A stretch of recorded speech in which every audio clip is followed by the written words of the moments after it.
ക്ഷേമ പെൻഷൻ വർദ്ധിപ്പിക്കൽ പോലുള്ള ശ്രദ്ധേയമായ പ്രഖ്യാപനങ്ങളില്ലെങ്കിലും സൂക്ഷ്മമായ രാഷ്ട്രീയ സമീപനങ്ങളാണ് ബജറ്റിന്റെ മുഖമുദ്ര. ഡൽഹിയിൽ ശ്രീനാരായണ ഗുരുവിന്റെ പ്രതിമ സ്ഥാപിക്കാനുള്ള തീരുമാനമാണ് ബജറ്റിന്റെ രാഷ്ട്രീയ ഇടപെടൽ വ്യക്തമാക്കുന്ന ശ്രദ്ധേയ പ്രഖ്യാപനം.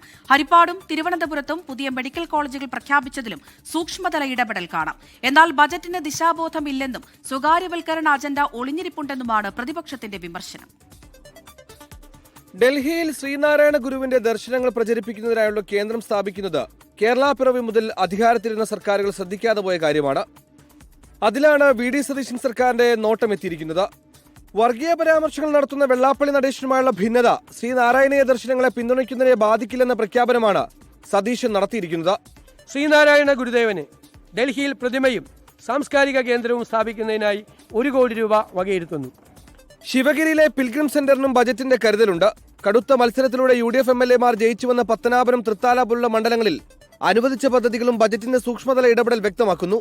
കോട്ടയത്തെ സ്കൈവാക്ക് പദ്ധതി തുടരുമെന്ന് പ്രഖ്യാപിക്കുന്ന ബജറ്റ് അത് കൊല്ലം ചിന്നക്കടയിലും നടപ്പാക്കുമെന്നും പറയുന്നുണ്ട്. മുൻ UDF സർക്കാരിന്റെ കാലത്ത് പ്രഖ്യാപിച്ച തിരുവനന്തപുരത്തെ 2ാം മെഡിക്കൽ കോളേജ് പൂർത്തിയാക്കുമെന്ന പ്രഖ്യാപനത്തിലും കഴിഞ്ഞ സർക്കാർ ഉപേക്ഷിച്ച ഹരിപ്പാട് മെഡിക്കൽ കോളേജ് പദ്ധതി ആവർത്തിച്ചതിലും ബജറ്റിന്റെ രാഷ്ട്രീയം വ്യക്തമാകുന്നുണ്ട്. തൊഴിലുറപ്പ് പദ്ധതിയുടെ മാറ്റങ്ങൾ ഒഴികെ കേന്ദ്ര സർക്കാരിനെതിരെ ബജറ്റിൽ വിമർശനമില്ല എന്നതും ശ്രദ്ധേയമാണ്. ബജറ്റിന് ദിശാബോധമില്ലെന്നാണ് പ്രതിപക്ഷം വിമർശിക്കുന്നത്. ഭാവി കേരളത്തെ രൂപപ്പെടുത്താനുള്ള ഒരു ബ്ലൂ പ്രിന്റും ഇതിൽ കാണാനില്ല.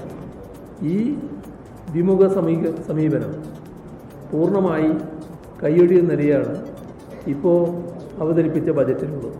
ഈ ബഡ്ജറ്റ് എന്ന് പറയുന്നത് സുന്ദര ആശയങ്ങൾ വെച്ച് കളിക്കണ പരിപാടിയല്ല.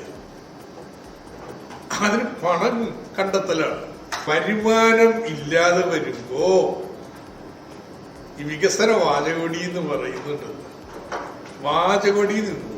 ജനപക്ഷ ബജറ്റ് എന്ന് റവന്യൂ മന്ത്രി AP അനിൽകുമാർ പ്രതീക്ഷിച്ചതുപോലെ അവരുടെ പ്രശ്നങ്ങളും പ്രയാസങ്ങളും അഡ്രസ്സ് ചെയ്യുന്ന ഒരു ബജറ്റാണ് എന്നുള്ള കാര്യത്തിൽ തർക്കമില്ല. തീർച്ചയായിട്ടും ഒരു പക്ഷമുണ്ട്. ആ പക്ഷം എന്ന് പറയുന്നത് കേരളത്തിലെ പാവപ്പെട്ടവരുടെ പക്ഷമാണ്.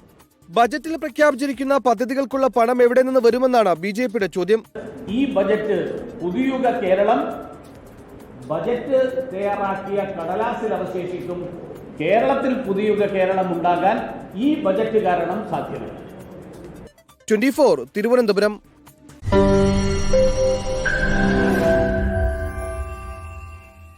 ലോകത്തെവിടെയായാലും ഏത് സമയത്തും 24 വാർത്തകളും ഓഗ്മെന്റഡ് റിയാലിറ്റി പാക്കേജുകളും എക്സ്പ്ലെയിനറുകളും വിശദമായി കാണാൻ ഞങ്ങളുടെ YouTube ചാനൽ നിങ്ങൾക്ക് സബ്സ്ക്രൈബ് ചെയ്യാം.